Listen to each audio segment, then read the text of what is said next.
오늘 저녁에는 두려움 없는 담대함으로 기도하라. 두려움 없는 담대함으로 기도하라. 그런 제목으로 같이 말씀을 나누도록 하겠습니다. 누가복음을 기록한 제자가 있습니다. 이름이 뭘까요, 여러분? 누가입니다. 그래서 누가복음이라고 하는 성경, 헬라어 성경을 원문으로 보면 누가에 의해서라고만 적혀 있습니다.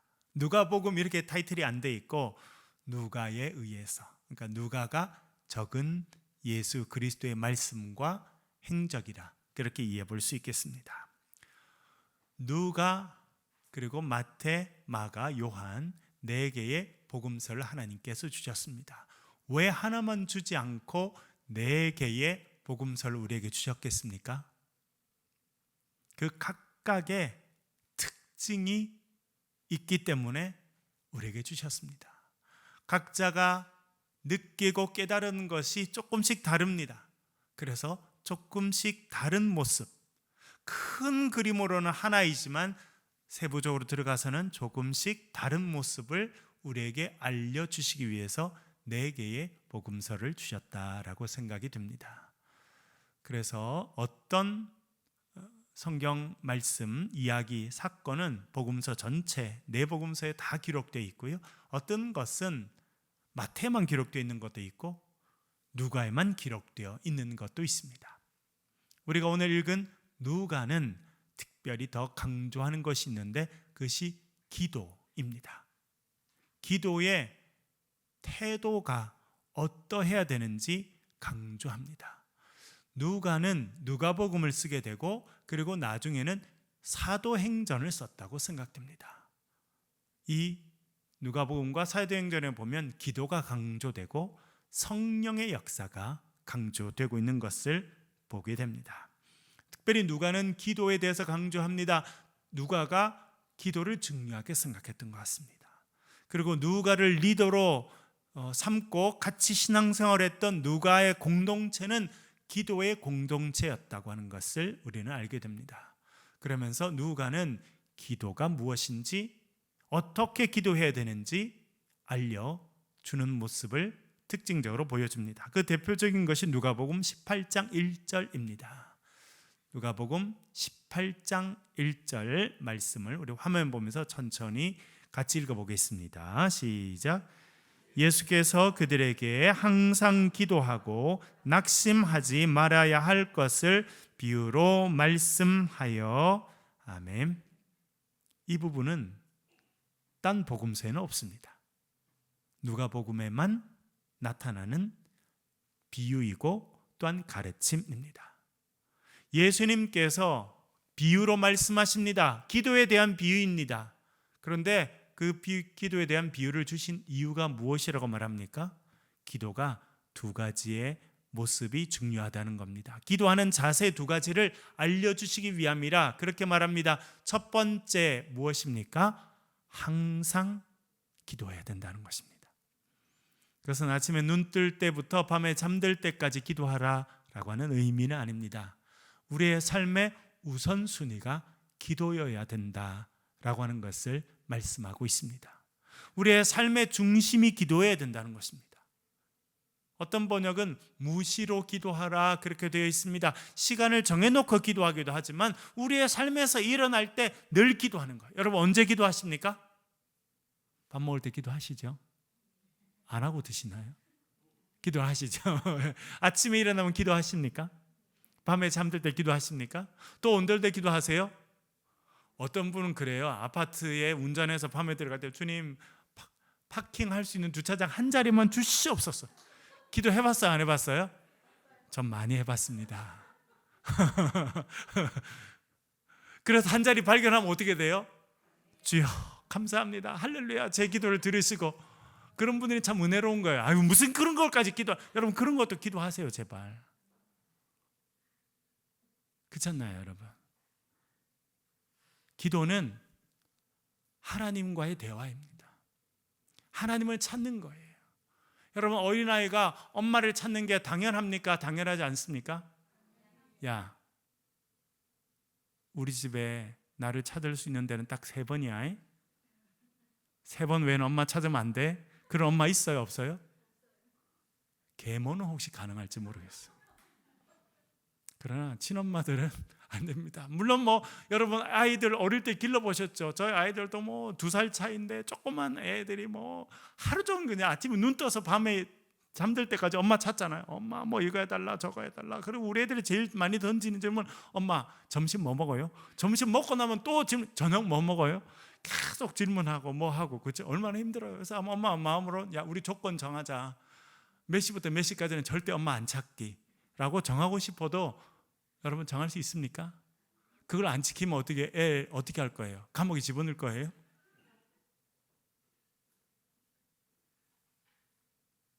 아이들이 엄마 찾는 거 당연한 거예요. 특별히 아이가 아파요. 힘들어요. 자기 스스로 해결할 수 없는 문제 가운데 있어요. 그때 부모를 찾는 게 당연하죠. 우리도 마찬가지입니다. 우리가 하나님의 자녀라면 여러분 하나님 찾는 것 당연합니다. 나 혼자 일 다 처리하고 사후에 부모님께 보고하는 거, 부모님을 그렇게 기쁘게 하는 일이 아닐 수도 있습니다. 오히려 엄마 저 힘들어요. 이런 일이 내일 있어요. 도와주세요. 기도해 주세요. 그렇게 하는 자녀가 훨씬 더 정감이 있죠, 여러분. 우리 주님 마찬가지예요. 우리가 늘 하나님을 찾고 하나님을 의지하는 그런 자들이 되기를 하나님께서 원하신 줄로 믿습니다. 그래서 항상 기도하라는 거예요. 이런 것까지도 기도해야 돼? 그런 것도 기도하세요, 여러분. 그래야 간증이 많아지는 거예요. 나는 참 별거 아닌 것 같은데도 하나님께 기도했더니 하나님 들어주시더라. 얼마나 좋아요? 그래서 항상 기도하라 예수님께서 가르쳐 주셨습니다. 특별히 여러분 삶에 어려움이 있고 몸이 아프고 해결할 수 없는 문제가 있으면 당연히 기도해야죠. 요즘에 우리 셀 모임을 하고 있습니다. 여러분 셀 모임 할 때 기도 제목 나누세요? 안 나누세요? 나누죠. 저도 주일날 밤마다 우리 멀리 떨어져 있는, 그래서 온라인으로 예배드리는 교인들과 만나서 기도 제목 나눠요. 기도합니다. 얼마나 좋은지 몰라요. 몸은 멀리 떨어져 있지만 우리가 서로를 생각하고 기도하고 한 사람이 기도한 것이 이루어지면 그 기쁨과 은혜를 다 나누는 것, 그것이 신앙 공동체예요. 건강한 공동체예요. 주님께서 항상 기도하라 말씀하셨습니다. 여러분 무시로 수시로 때때로 하나님께 기도하는 주의 자녀들이 되시길 간절히 바랍니다. 그리고 말씀하십니다. 항상 기도하되 뭐 하지 말라고요? 낙심하지 마라. 낙심한다. 무슨 뜻입니까, 여러분? 제가 국어 사전에 찾아보니까 이렇게 되어 있더라고요. 바라던 일이 이루어지지 않아서 마음이 상한 것. 마음이 상한다는 거예요. 여러분 음식 상하는 거 보셨죠? 저도 어릴 때 생선 같은 거 좋아해서 밖에 있는데 이제 날씨가 더워지면 생선이 금방 상하죠. 푸석푸석해지고 냄새가 나고 상하게 됩니다. 낙심이라고 하는 건요, 우리 마음이 상했다는 거예요. 낙심하다라고 하는 말에 헬라어, 오늘 누가복음 18장에 쓰인 헬라어는 에카케오라는 단어이더라고요. 전 단어가 참 재밌다고 생각해서, 에크라는 것은 몸으로부터 나온다 이런 뜻입니다. 에크 혹은 엑스. 여러분 그래서 영어로 export 하면 수출하는 거잖아요. 이 출입문을 영어로는 exit이라고 이야기하죠. exit, 여기로부터 나간다. 그래서 에크라는 단어가 사실은 헬라어에서 나왔는데 영어에도 엄청 많이 쓰이고 있는 단어가 에크라는 건데 뭐뭐로부터라고 하는 뜻입니다. 카케오라고 하는 단어는 카카오라고 하는 건데 요즘에 회사 이름이랑 같습니다만 사실은 그 헬라 말로는 좋지 않다, 나쁘다, 어떤 그런 의미를 갖고 있습니다. 그래서 이 단어는 어떤 의미냐면 마음이 상하면, 마음이 무너지면, 거기서부터 밖으로 부정적인 것이 나오면 사람이 힘을 잃게 되고 용기를 잃게 되고 넘어지게 되고 그만하게 되고, 그래서 결국 안 좋은 결과로 이어진다라고 하는 의미를 갖고 있더라고요. 헬라 사람들은 낙심한다는 것을 그렇게 생각했어요. 처음에는 시작은요, 마음이 무너지는 거예요. 용기를 잃어버리는 겁니다. 나는 더 이상 못해 라고 하는 것이 낙심하는 것이고, 마음이 무너지는 거예요. 그런데 마음이 무너지는 걸로 끝난다고 생각지 않았어요. 마음이 무너지면 뭐가 무너집니까? 행동이 무너져요. 어떤 사람이 벼랑에서 밑으로 떨어지게 됩니다. 사람의 손을 딱 잡아줬어요. 그런데 낙심하고 되면 어떻게 돼요? 손을 놔버리는 거예요. 그게 낙심하는 거예요. 그래서 부정적인 결과로 이어지는 것, 그것이 낙심입니다. 여러분, 사탄이 하는 일이 뭔지 아세요? 낙심시키는 거예요. 여러분, 기도할 때 하나님께서 오셔서 우리의 기도를 들으시고 성령께서 우리의 기도를 도와주십니다. 그러나요, 우리가 기도할 때 사탄도 우리의 마음에 찾아옵니다. 그리고 말합니다. 야, 네가 기도한다고 될 것 같아? 안 돼, 그거. 너 기독교 했잖아. 안 됐지? 안 되는 거야 라고 낙심시키는 거예요. 사탄이 하는 일은 뭐라고요? 뭘 시킨다고요? 낙심시켜서 그만두게 한다는 거예요. 예수님께서 말씀하십니다. 항상 기도하고 낙심하지 말아야 된다라고 말씀해 주고 있습니다. 여러분, 간절한 기도의 제목이 있거든 늘 기도하시고 반복적으로 기도하시고 낙심하지 마시길 바랍니다. 낙심하지 아니하면 때가 이를 때 하나님의 때에 그 기도가 응답될 줄로 믿습니다. 그 이 기도가 응답되는 날은요, 우리가 생각하지 못했던 그 이상의 놀라운 것으로 우리의 삶에 응답될 줄로 믿습니다. 그리고 오늘 본문에서도 우리의 기도의 삶의 자세에 대해서 알려주고 있습니다. 오늘 본문의 이야기도 다른 복음서에는 안 나옵니다. 누가복음에만 나오는 이야기인데 기도에 대한 가르침입니다. 우리가 어떻게 기도해야 되는지 누가는 또 알려줍니다. 5절과 6절 말씀 우리가 화면을 보면서 천천히 같이 읽겠습니다. 시작. 또 이르시되 너희 중에 누가 벗이 있는데 밤중에 그에게 가서 말하기를 벗이여 떡 세 덩이를 내게 구워달라. 내 벗이 여행 중에 내게 왔으나 내가 먹일 것이 없노라 하면. 아멘.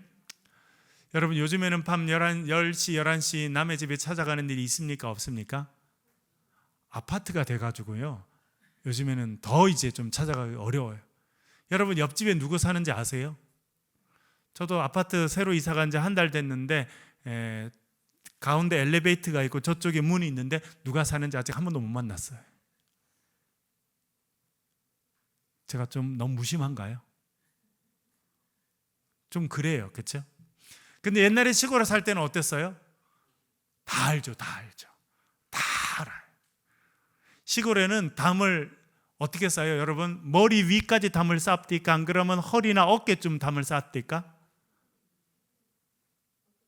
머리 위에. 여러분, 참 은혜 없는 동네 사신 거예요. 그렇지 않나요, 여러분? 제가 살던 동네는 허리쯤, 뭐 이쯤, 어깨쯤, 그렇죠? 그쯤 담을 쌓고, 그리고 여러분, 담 쌓는 것도 돈이 많이 들잖아요. 돌을 갖고 와야 되고 뭐 이렇게 해야 되니까. 옛날에 더 시골에는요, 돌도 쌓지도 않았어요. 마을이 이렇게 마당이 있으면 마당 끝에다가 뭘 세웠어요? 전 보니까 대나무 같은 걸 쭉 엮어가지고 그냥 세워놓고 그게 마당이에요. 그런 집에 친구가 살고 있었어요. 근데 밤늦게 친구 하나가 찾아왔습니다. 요즘에는 뭐 핸드폰이니까 전화하기도 하고, 그렇죠? 뭐 카톡 같은 걸 보내서 야, 나 오늘 그 근처에 가는데 가도 되냐 이렇게. 지난번에 제가 어디 멀리 가 있는데 갑자기 어떤 친구, 몇 년 만에 친구가 하나 전화를 한 거예요. 그래서 전화를 받았더니 야, 너 대구 있냐? 나 그 친구 집이 대구거든요. 지금 딴 데 살지만 내 집에 와가지고 온 김에 너 한번 보려고 그랬는데 제가 그때 딴 동네 가 있었거든요.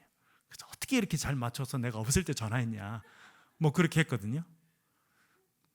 근데 요즘 뭐 그 옛날에는 전화가 없으니까요, 그렇죠? 그냥 찾아오는 거잖아요.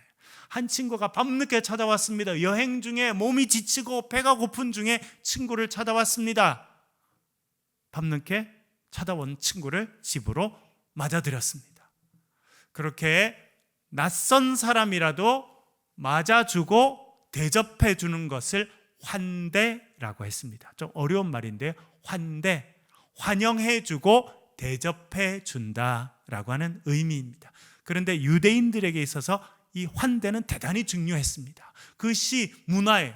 왜 그러냐면 창세기 18장에 보면 아브라함이 나옵니다. 믿음의 조상이고 이스라엘 전체의 민족의 아버지인 아브라함이 한 일이 있는데 그것은 나그네를 환대했습니다. 창세기 18장에 보면요, 아브라함이 밖에 나갔는데 세 사람이 서 있습니다. 처음 보는 사람들이에요. 어떻게 했을까요? 집으로 맞아들입니다. 하인에게 시켜가지고 물을 떠오게 합니다. 그래서 물로 발을 씻어줍니다. 왜냐하면 이스라엘은 아주 더운 곳이고 사람들이 다 덥기 때문에 샌들 같은 걸 신고 다녀서 먼지가 이제 발에 많이 묻거든요. 그래서 누구 손님이 오면 첫 번째 하는 일은요, 발을 씻어주는 겁니다. 그래서 좀 괜찮게 사는 집에는요, 입구에 다 물을 이렇게 많이 준비해놔서 항아리에, 그래서 발을 씻을 수 있도록 해주는 것이 첫 번째 환대였어요. 발을 씻고 이제 집으로 들어옵니다. 그랬더니 아브라함이 자기 아내 사라에게 가서 빨리 떡을 만들라고, 그래서 사라가 가루를 풀어가지고 떡을 만듭니다.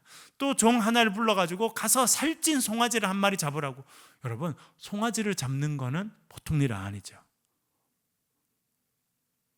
평소에 송아지 한 마리씩 드시나요, 여러분? 그런 집 있어요?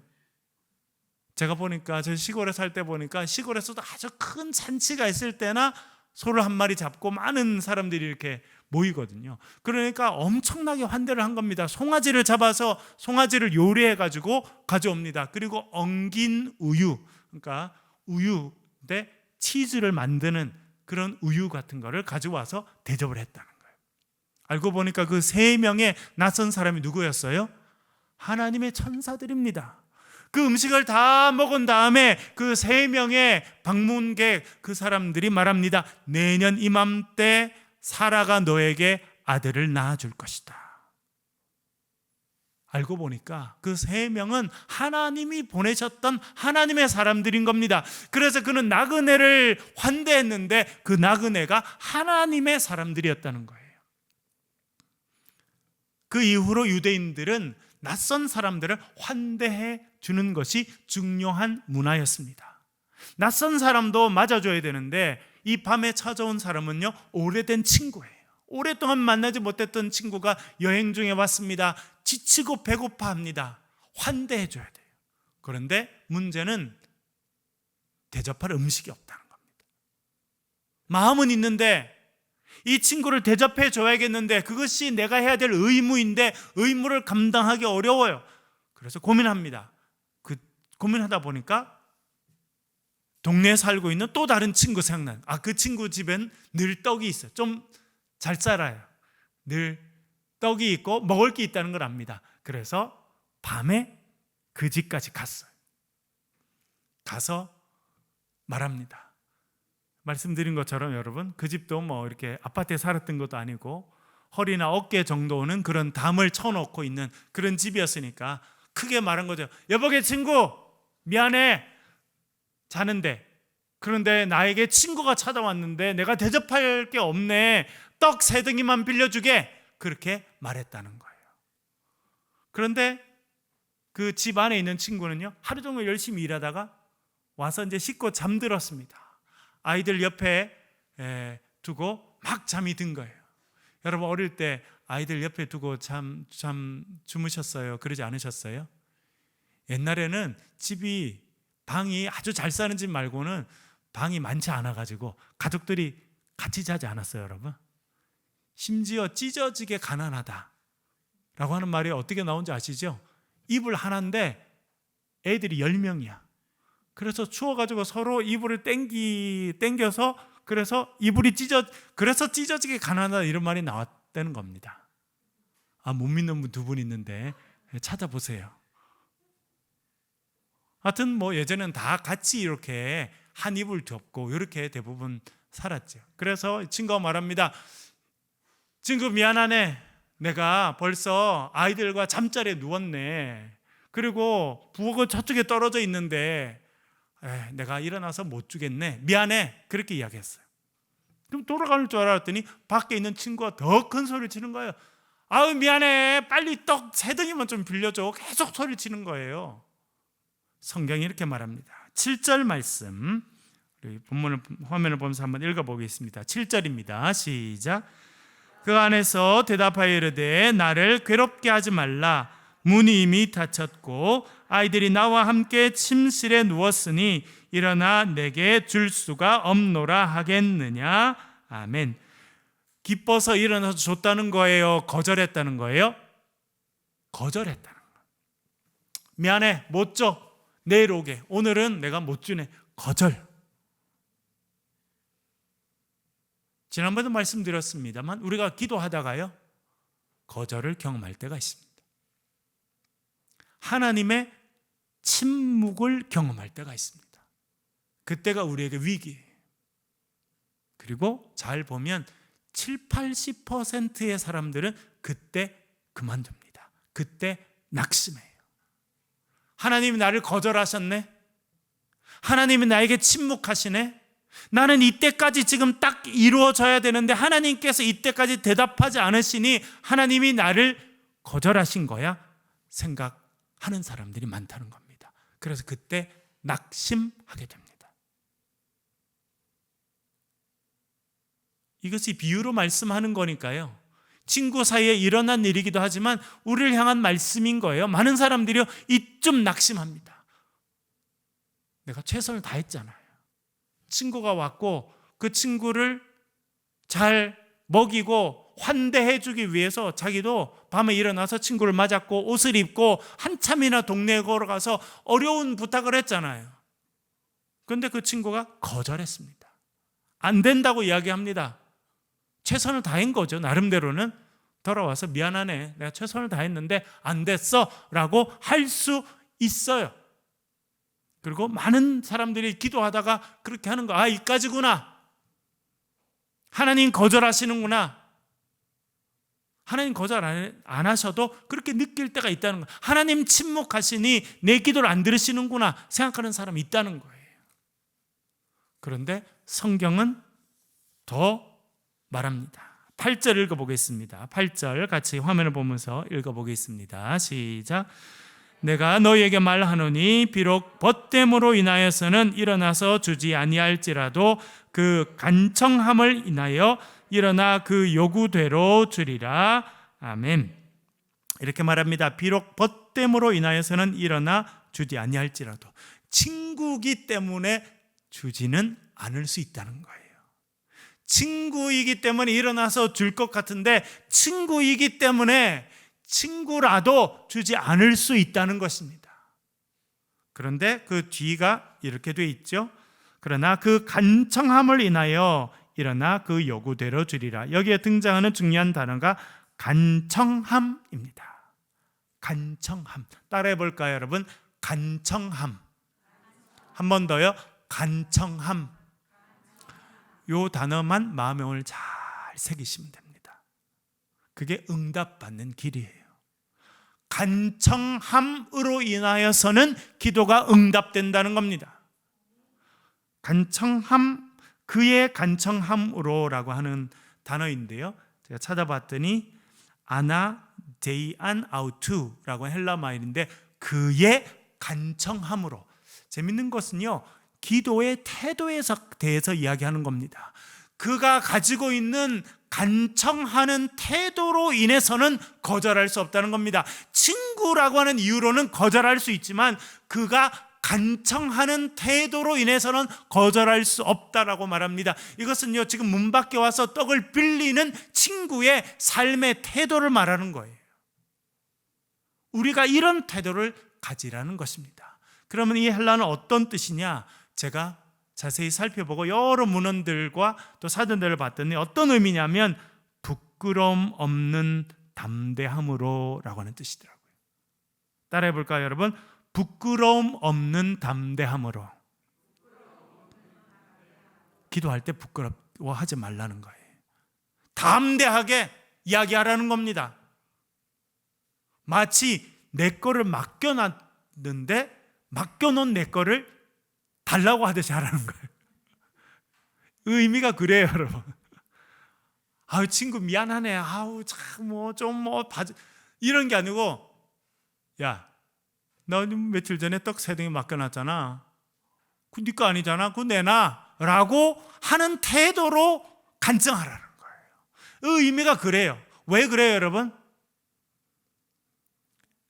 하나님께서 나에게 주신 의무를 감당함에 있어서는 부끄러움 없는 담대함으로 간구하라는 거예요. 그게 의미예요. 나 혼자 배불리 먹고 내가 지금 살만한데 더 잘 살라고 담대하게 구하라, 그런 의미 아닙니다. 지금 친구가 왔잖아요. 그 친구 지쳤습니다. 배고픕니다. 이 친구를 환대해야 되는 것이 나의 의무예요. 이 의무를 감당함에 있어서는 여러분, 담대하고 부끄러움 없는 담대함으로 간청하라, 그렇게 말씀하고 있습니다. 그것이 오늘 성경이 우리 애들에게 알려주는 것입니다. 여러분, 나름대로 의무를 가지고 있지 않습니까? 부모로서의 의무, 남편으로서, 아내로서의 의무, 자녀로서의 의무, 여러분들이 담당하고 있는 그곳에서의 여러분에게 맡겨진 그 의무를 감당하기 위해서는요, 부끄러움 없는 담대함으로 간구하실 수 있기를 간절히 바랍니다. 오늘 본문이 말씀하시는 게 그거예요. 우리 교인들 가운데도 최근에 아주 큰 어려움을 겪은 분이 계십니다. 암 4기 판정을 받았어요. 암도 여러 종류인데 여러분, 4기면 가장 어려운 단계입니다. 그래서 그 소식을 듣고 통화하게 되었습니다. 그분은 믿음도 깊지 않고 기도하는 것도 잘 알지 못하시고 그런 중에 정말 인생의 엄청난 위기를 경험하게 되신 거죠. 목회자도 그때가 참 어렵습니다. 저도 부탁을 받고 그분과 처음으로 통화하게 되었습니다. 어떻게 말씀드릴까? 아이가 하나 있는데 초등학생이에요. 제가 통화하면서 말씀드렸습니다. 제가 기도할 테니까 앞으로 기도하셔야 됩니다. 뭐라고 기도하시냐면, 하나님, 이분 하나님 잘 알지 못하시는 분인데, 하나님, 우리 아이가 장성해서 결혼할 때까지, 가정 이룰 때까지 제 생명을 연장시켜 주십시오. 저에게 아이를 주셨는데 제가 그 아이의 엄마인데, 엄마로서의 의무, 아이가 성장해서 또 다른 가정을 이룰 때까지의 그 의무를 제가 감당할 수 있도록 그때까지 저의 생명을 연장시켜 주시고 저를 고쳐 주십시오라고 기도하라고 말씀드렸어요. 그리고 저도 그렇게 기도하였습니다. 왜? 그 의무잖아요. 하나님, 저에게 아이를 주셨으니 그 아이가 성장해서 성인이 돼서 이제 자기 가정을 꾸려갈 만큼 그까지 지나는 것, 그게 엄마의 의무인데, 하나님, 제가 그 의무를 감당할 수 있도록 저에게 은혜를 베풀어 주십시오라고 기도하라고 제가 말씀드렸어요. 그리고 저도 그렇게 기도하였습니다. 하나님 은혜로 기적 같은 일이 일어나서 지금은 깨끗해지셨어요. 저도 그렇게 기도하고 한참이 지났는데 아침에 묵상하면서 이 말씀을 제가 읽게 됐습니다. 아, 그렇구나. 하나님께서 그렇게 하라고 하시는구나. 하나님, 저에게 맡겨주신 이 의무를 제가 감당하겠습니다. 그 의무를 감당함에 있어서 필요한 것을 간구하는 건요, 부끄럼 없는 담대함으로 간구하라는 것입니다. 여러분, 하나님께서 여러분의 의무를 맡겨주셨습니까? 사명을 맡겨주셨습니까? 그 사명을 감당함에 있어서 필요한 것은 부끄러움 없이 담대히 간구하실 수 있길 바랍니다. 하나님께서 들어 응답해 주실 줄로 믿습니다. 그것이 여러분의 건강이든지 자녀의 교육과 관련된 것이든지 사업이든지 어떤 것이든지 하나님께 주신 사명을 감당하기 위한 일이라고 하면 여러분 부끄러움 없는 담대함으로 주님 앞에 기도하실 수 있기를 간절히 바랍니다. 오늘 본문은 이렇게 마무리됩니다. 그 간청함을 인하여 일어나 그 요구대로 주리라. 의무를 감당하기 위해서 부끄럼 없는 담대함으로 간구할 때 그의 요구대로 이루어 줄 것이다. 그렇게 말씀하고 있습니다. 여러분, 이번 한 주간 이 말씀을 또 붙잡고 기도하실 수 있기를 바랍니다. 그리고 우리 오늘 저녁에 이 말씀을 붙잡고 한번 기도하겠습니다. 말씀드린 것처럼 우리가 하나님 맡겨주신 그 의무, 그 사명을 감당하기 위해서는요, 부끄러움 없는 담대함으로 기도하라는 것입니다. 내가 벌써 배부른데 더 많이 먹고 하려고 간구하는 건요, 부끄러워해야 돼요. 그러나 주신 사명을 감당하기 위해서 필요한 것은 부끄러움 없는 담대함으로 간구하라 말씀하셨습니다. 우리가 이 기도 제목을 가지고 이 말씀을 붙잡고 기도하겠습니다. 하나님, 주님 주신 사명을 감당할 수 있기를 원합니다. 하나님, 은혜를 주시고 건강을 주시고 치료를 주시고 회복을 주시고 우리 자녀들의 인생을 인도해 주시옵소서. 우리 전례 동서로 같이 한번 기도하겠습니다.